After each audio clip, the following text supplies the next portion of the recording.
What is going on YouTube? This is Doubleheader with Amir Keenan and Keenan, and today we present you a special episode of the Super Bowl in New Orleans. There's been 10 of them, and we're going to dive into one fact about each of them. So stay tuned, folks.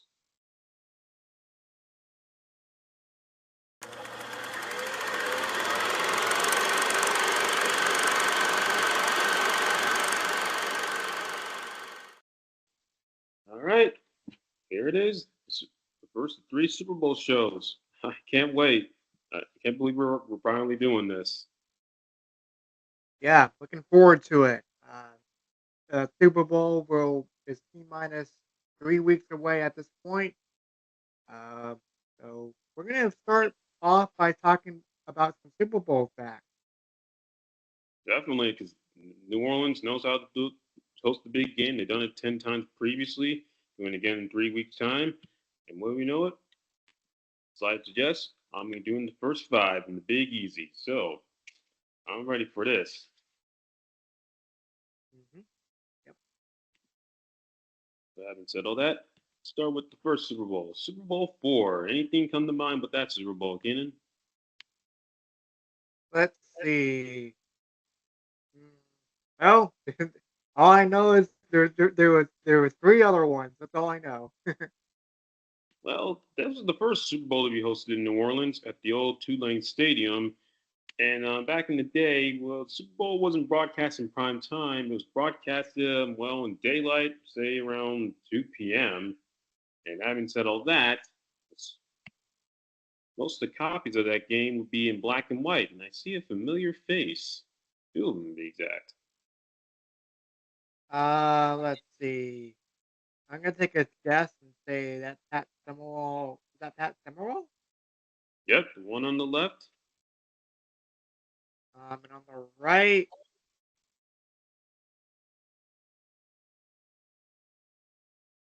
I can't put my finger on it. Well, that is Jack Buck. Jack Buck. Yeah. I was like, and we talked about him in a previous episode before. So Yep, and Pat Summerall as well. We talked to him on our Thanksgiving episode. And we did that, excuse me. But yeah, back in the day, he was doing um, broadcasts alongside Jack Buck. But having getting back to the game in general, the color there was a color TVs were starting to come about in the late '60s, but unfortunately, back in the day when they would show like like Super Bowl or big games, they would networks would just erase the tapes because they didn't think they were valuable, which is pretty weird because this is like the big game of the year. yeah, that is interesting.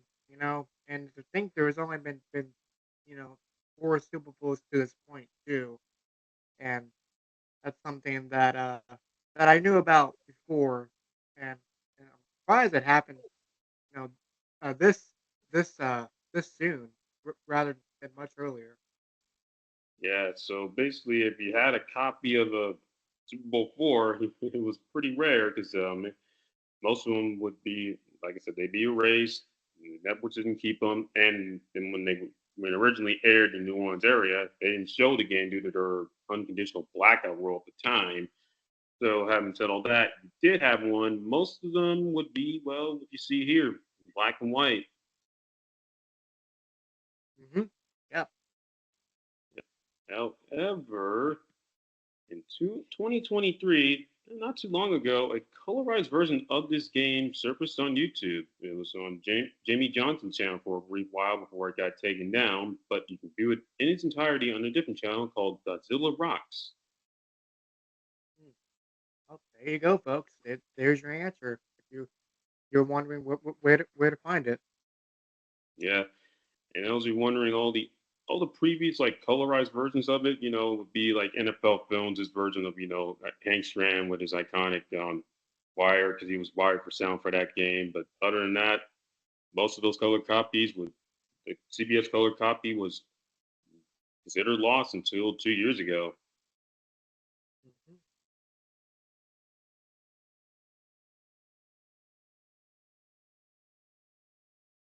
Okay, awkward silence here. Anywho, so moving on from Super Bowl 4 to Super Bowl 6. Do you know who played in that game? Let's see.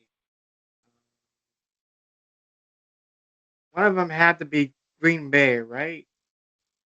No, but there were a few Packers on this team who used to play for the Packers. Rather, I think they have a big star. Big Star. It's only that I mean, Super Bowl 4 happened in 1960, so couldn't be that far off. But um,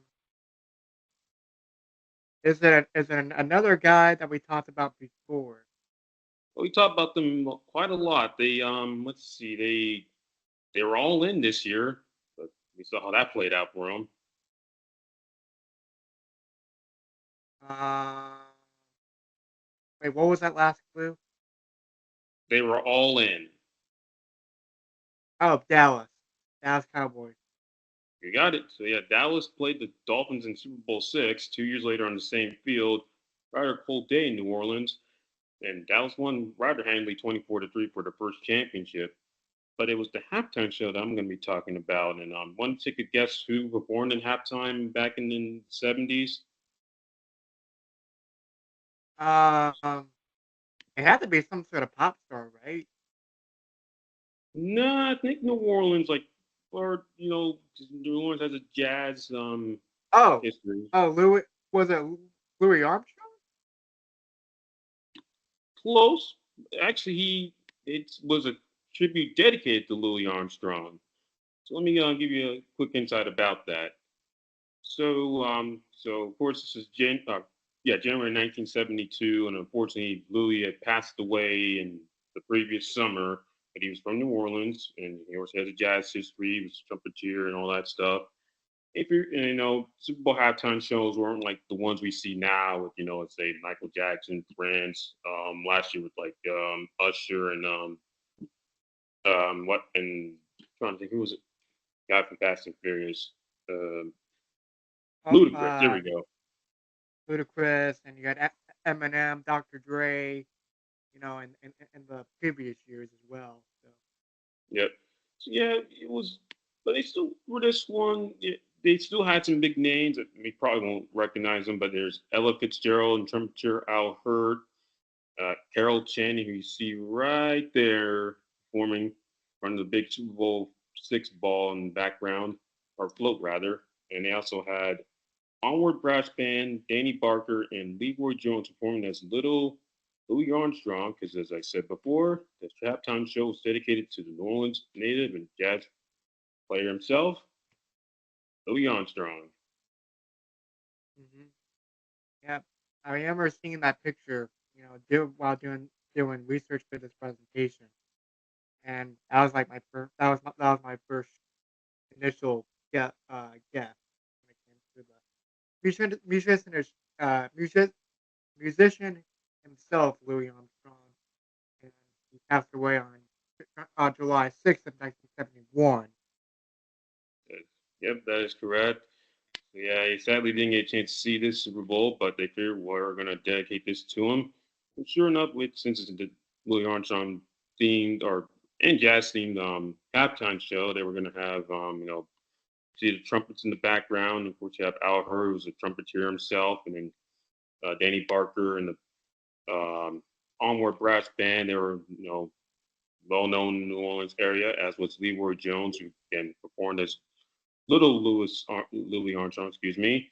And see here, at Hurt and Fitzgerald performed Mac the Knife, which is a New Orleans, it was a jazz song, and then Carol Channing before Hello Dolly, which was an iconic song performed by Louis Armstrong himself, and then the Armored Brass Band performed High Society.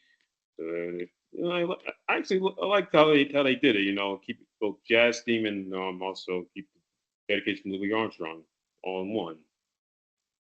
Yeah, so I wish they can do more stuff like that, in the newer uh, iterations of the halftime show. But maybe one of these days they'll think of an idea and go back to it.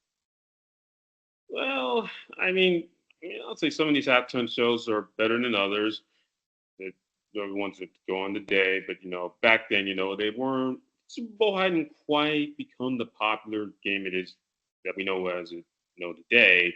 So they would do like little like tribute shows or have like local bands like either from like the city or the colleges. But of course, they would have some big stars of the day, like I said, Carol Channing, Ella Fitzgerald, and Al Hurt. And having said all that, I do know I could not find the complete halftime show of this because I do know Super Bowl VI is on YouTube in its entirety via the NFL YouTube channel. But they do if you find the Super Bowl VI halftime highlight film, they do show bits and pieces of it, and I do remember one part showed Al and Ella sharing a kiss. Hmm. That is that is quite the quite the view. I don't know. I don't know how to say that. Yeah, I wasn't expecting that either when I was reviewing some of this stuff in preparation for this video. But hey, and, hey, yeah, gotta say, did a good job with this one, NFL committee. Mhm. Quite the scene. That there it is. There we go. Yeah, that's better. So having said all that, moving on from that Super Bowl to now Super Bowl IX. So any know anything about this Super Bowl? Well, I do see some Browns, so maybe Denver Broncos, perhaps, or the Giants. No, we're a big decade too early for that one, and that's in a different venue. But I will say it involved a team that plays in the Steel City. Steel City, Pittsburgh. Yep. Yep. Steelers and just between them and the Vikings, and the Steelers won their first Super Bowl in the Big Easy, 16-6 over Minnesota, who's now 0 for 3 at this moment in time. It's not the score that we're going to discuss. I want you to pay attention to the stuff about the circle right here.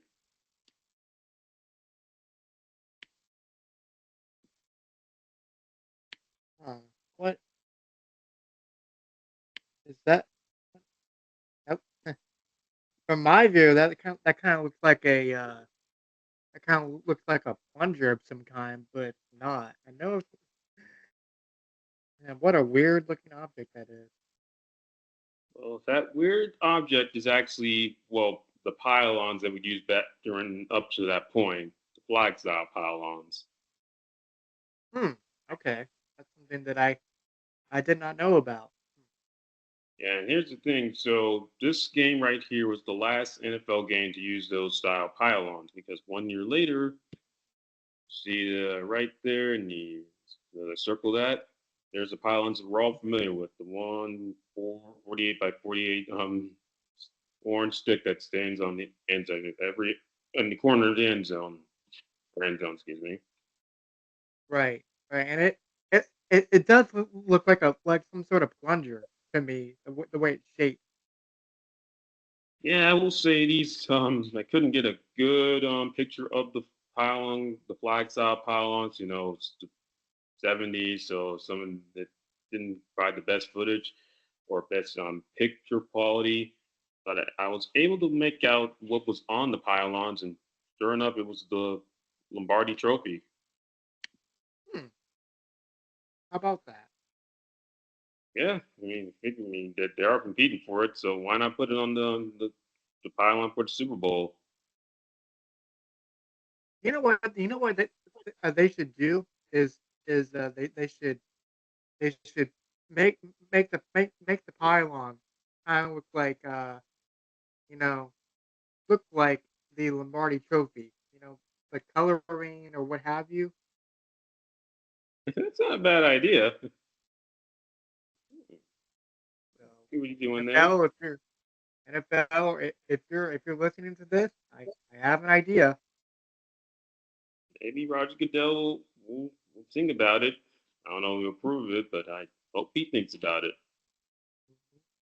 Yeah. So just a thought. Just for the Super Bowl, of course, not for every game, but for the Super Bowl because of occasion, a lot of people watching, and like, oh, that's neat. So Yeah, and I do know they will include the Super Bowl logo on the pylons, and then of course they have like the logo for that Super Bowl like at midfield or the middle of the hash marks. Right. Yeah. And oh, when did they start implementing that? Here, with the logos halfway down the field. Well, they've been implementing them since the start. Just at the Super Bowl to have like either at midfield or in the middle of hash marks. So that, and of course, it wasn't until like 1997 when they started wearing the Super Bowl logo on their uniforms. You said 1997. Yeah, between the Broncos and the Packers, that's when they started that tradition. Hmm. You would think they would start the logos on the jerseys a lot sooner. I thought so too, especially when I saw highlights of this Super Bowl right here back in 2010. Like, when they not wearing the Super Bowl patch. We've been like that's what we've been accustomed to seeing every time when we see highlights of the Super Bowls. But they started with Super Bowl 25 with the Bills and the Giants, and then of course, as I mentioned, 7 years later, that's when the Super Bowl 32 between Green Bay and Denver is when it became common practice. Mhm. Right. So yeah, that's interesting. Definitely. And speaking of the Cowboys, now we're going to fast forward 3 years later. They're back in the Big Easy looking for their second championship. Sure enough, they would get it. They would dominate the Broncos 27-10. And have you ever heard of co MVPs? No MVPs. I mean that's a rarity. Doing research with the Super Bowl winners and stuff like that. There's got to be some sort of rarity. Well, Super Bowl 12 provided that rarity because on that day, when after the Cowboys defeated or dominated the Broncos, these two guys won the MVP: Harvey Martin and Randy White. Hmm. Okay. So I mean rarities. I mean it's a rarity. Uh, why is it a rarity? Well, the Cowboys defense just dominated the Broncos offense. They held them to 156 total yards, forced 8 turnovers, and sacked Morton and his backup 8 times. In fact, one point Morton only completed one pass and was getting. If you ever see the highlights, he's just getting dominated by their Dallas Doomsday defense. So when came time to vote for MVP, the voters were like, "Okay, let's vote for the whole defense." But they couldn't do that, so they're like, "Well, we'll choose two: Harvey Martin and Randy White." Hmm. Interesting. And actually, right after the show, I'm gonna I'm gonna look up some more footage of from this game, and I bet you that there's something out there. Oh, there's plenty of highlights of the Super Bowl 12. Mhm. And having said of that, I know White had one sack and then Martin had two, and they were coming off a season where I know Randy had 16 and Harvey had 23, which is, by the way, it would be the record that they officially kept sacks usually back then, because it didn't become official statistic until 1982. But either way, they saved their best for last in the Super Bowl, and as this Sports Illustrated cover suggests, Yippee! yeah, yippee. And also, Randy White won the award on his 25th birthday. Nice birthday present. Definitely get a Super Bowl championship and also Super Bowl MVP honors.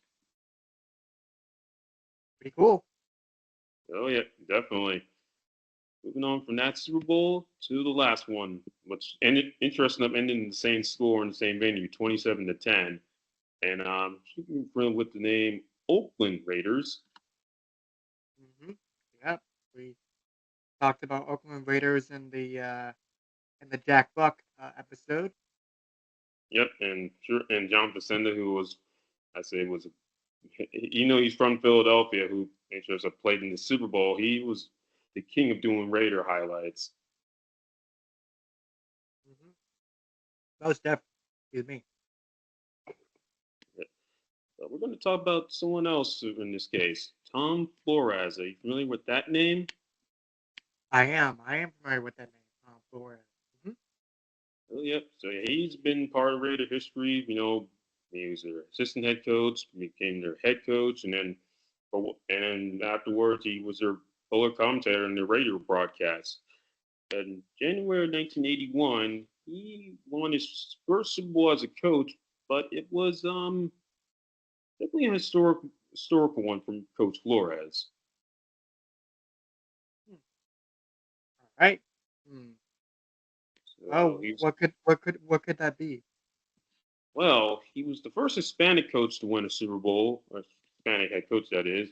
He's also the first person to win a Super Bowl ring as a head coach, assistant coach, and as a player. Wow.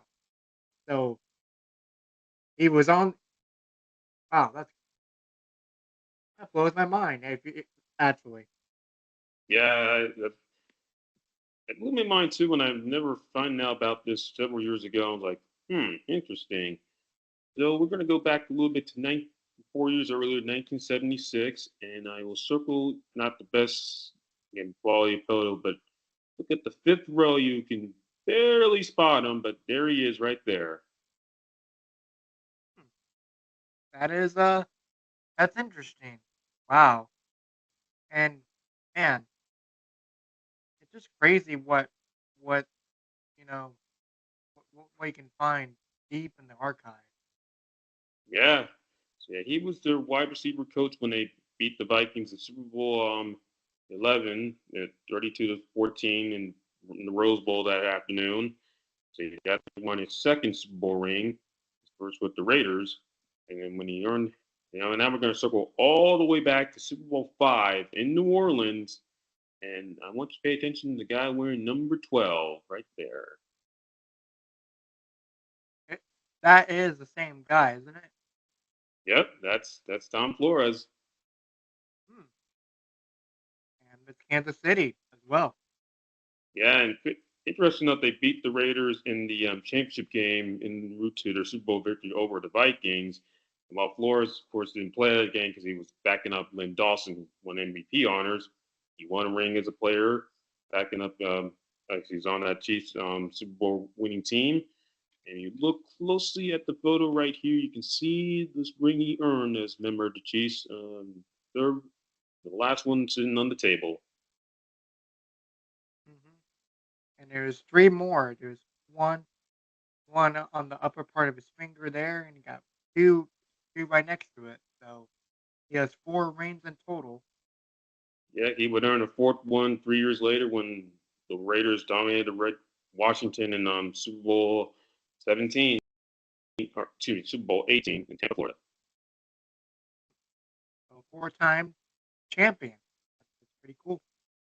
It is, and the coolest thing I didn't discover this until I was making the slideshows that I had no clue when I got to this slide. I would circle all the way back to the first Super Bowl in New Orleans with involving the Chiefs and the Vikings.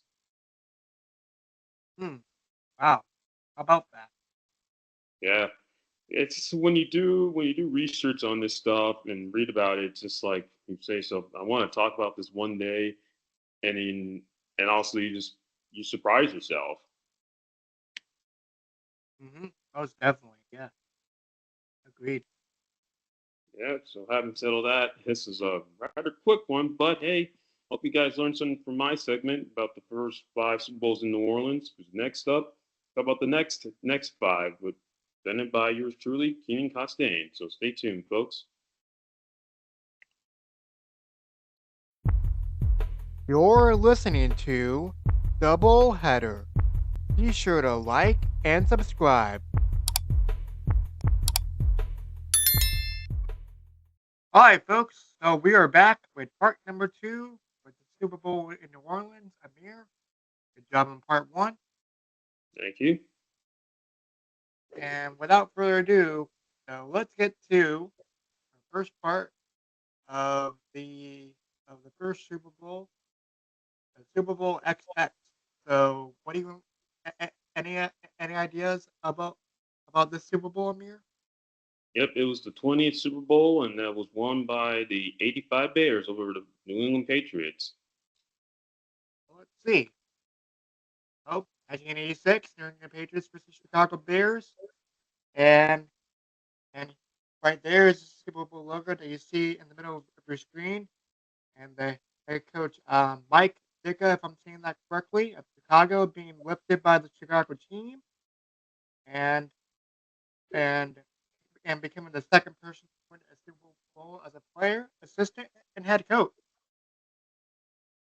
Yeah, that's right. Yeah, 'cause he was, amazing enough, he was on the Cowboys staff that won the Super Bowl in New Orleans a decade earlier when they dominated Denver, and then he was also on the Cowboys team that beat the Dolphins in Tulane in 1972. Mhm. So the 49ers set the record for more than a victory in a Super Bowl 4 seasons later in Super Bowl 24. And the final score of this game turned out to be a 46-10 blowout victory in for Chicago getting the victory. Yes, and also that was we're talking about the Bears, not the 49ers. Excuse me, yeah, and yeah, that does say 49ers. I don't know where I got where I got that from, so that's my bad, folks. Um, so there's two correct facts on here instead of three. But anywho, moving on, we have Super Bowl XXIV. So Amir, any ideas on this one? Yep, Super Bowl 19. I know Roman numerals for all this stuff, but yeah, this was between the. Now we're getting to the 49ers. This was between the Niners and the Broncos, and I knew the Niners. Well, blew the brakes off the Broncos that night in the Superdome.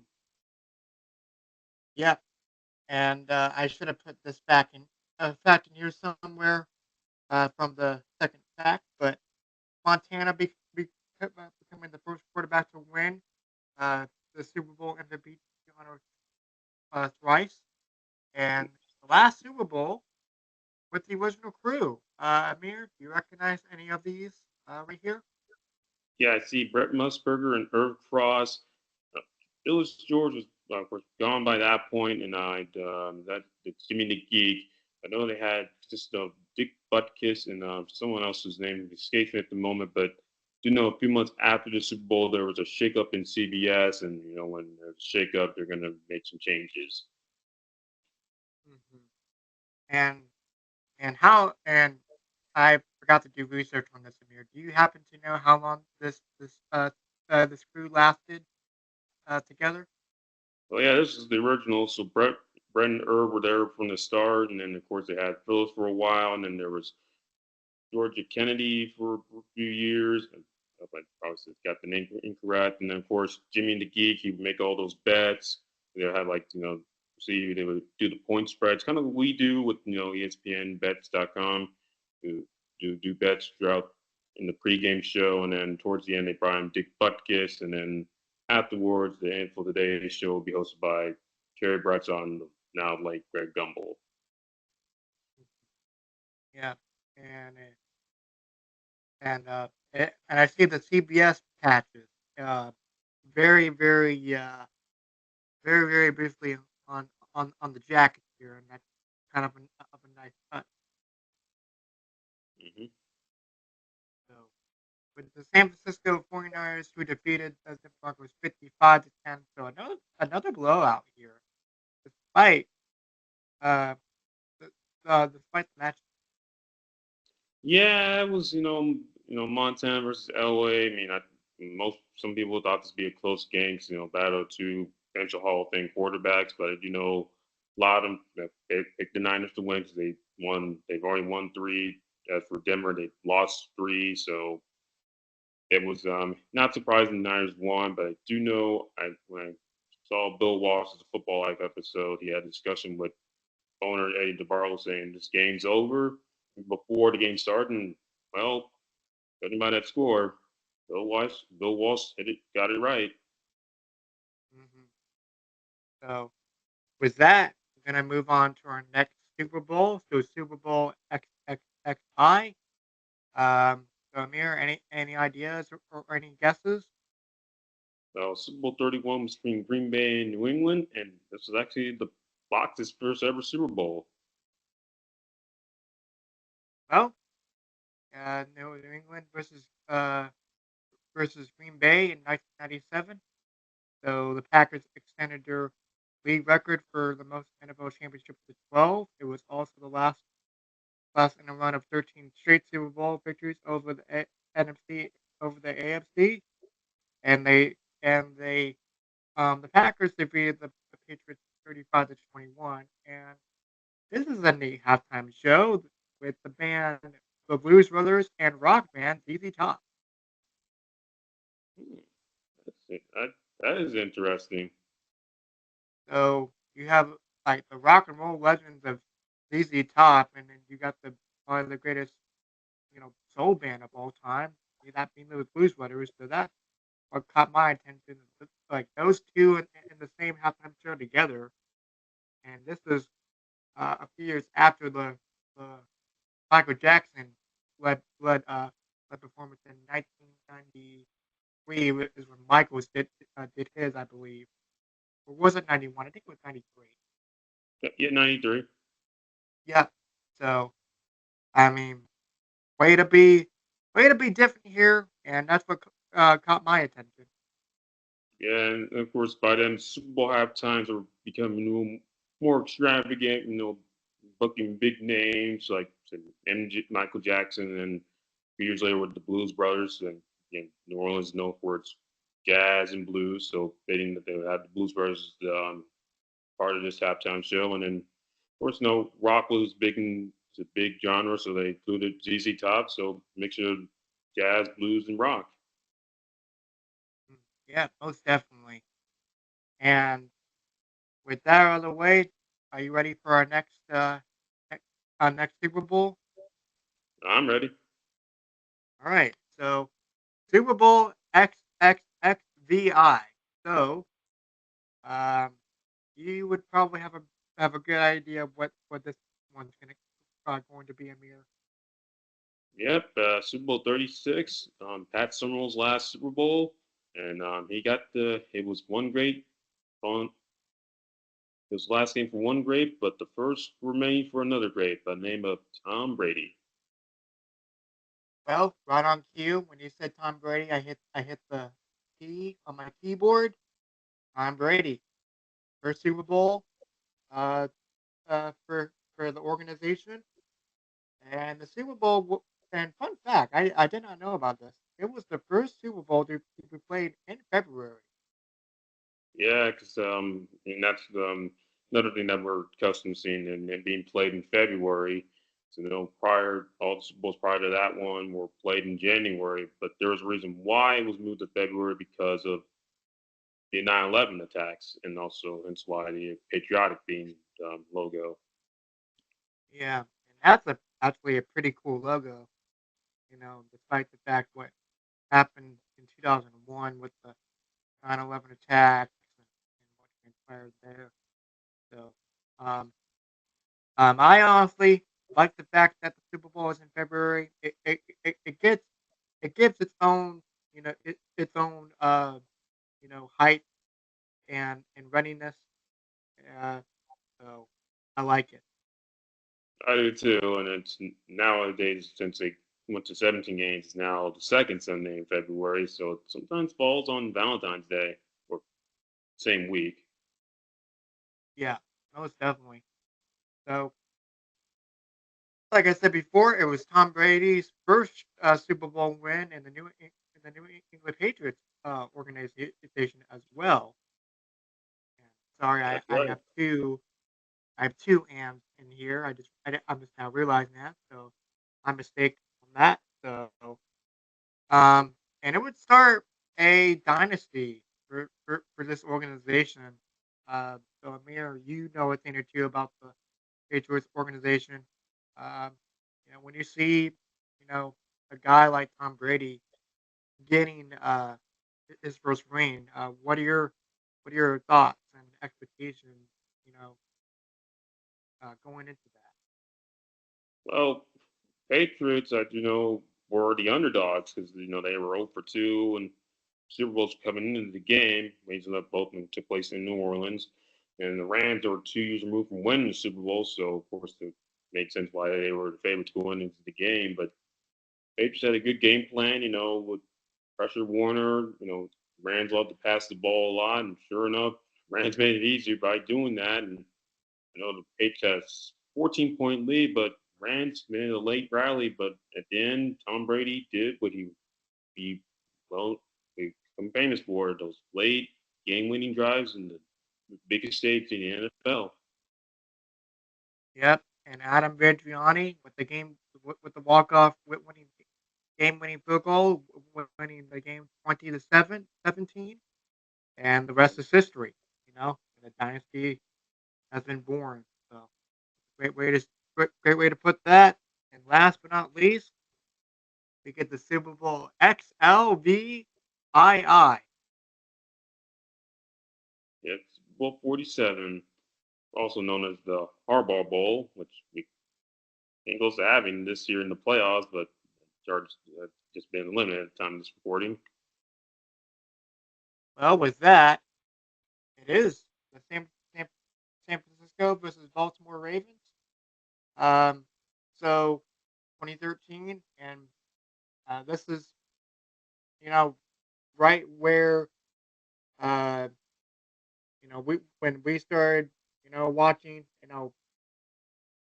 we started watching throughout high school, and we remember this game pretty well. You and I, Amir. I do, yep. Yeah, that was our freshman year of high school. I was, a lot of storylines going into this game, but I know the biggest one is the picture in the middle. Yeah. So the game featured a 34-minute power outage in the third quarter, and it resulted in the longest run time, lasting 4 hours and 14 minutes, which is surprising. And you think that record would have been, you know, would have been a little bit longer. And so, Amir, you know this better than I do. Is there uh, what possibly caused the power to go out? Excuse me. I heard there was some, I think the one of the switches at the Superdome uh, failed and then caused the power outage, and then so number midway through the third quarter, there was the lights went out, and I'm like, what happened? And then next thing you know, we're seeing the cut back to the game, and players are stretching and moving around, and we're getting updates from Solomon Wilcott saying that yeah, there's something went wrong in the Superdome.